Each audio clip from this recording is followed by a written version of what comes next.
Nous allons voir maintenant les 4 étapes pour porter secours.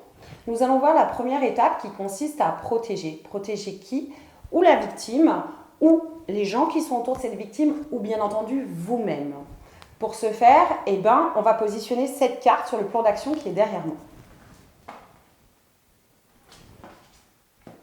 On peut protéger quelqu'un pour un risque mécanique. Par exemple, dans une entreprise, quelqu'un se fait mal avec une machine. Tout de suite, il faut arrêter la machine.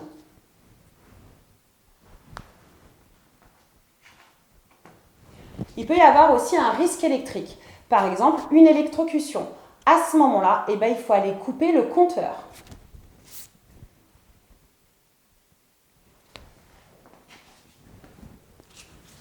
Il peut également y avoir un risque d'explosion. Dans ces cas-là, on va enlever tout ce qui risque d'exploser. Par exemple, ça peut être des produits inflammables qui peuvent créer cette explosion.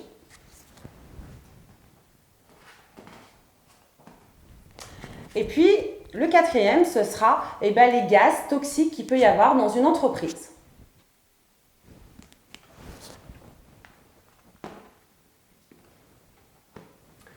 Et bien entendu, pour éviter tout ça, on va banaliser, on va couper et on va arrêter.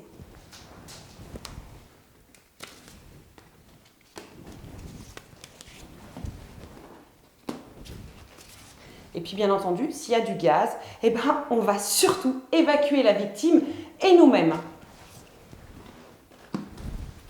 Voilà, votre premier plan. Maintenant qu'on a protégé notre victime, on va pouvoir aller examiner notre victime. On va voir toutes ces parties-là sur chaque chapitre par la suite.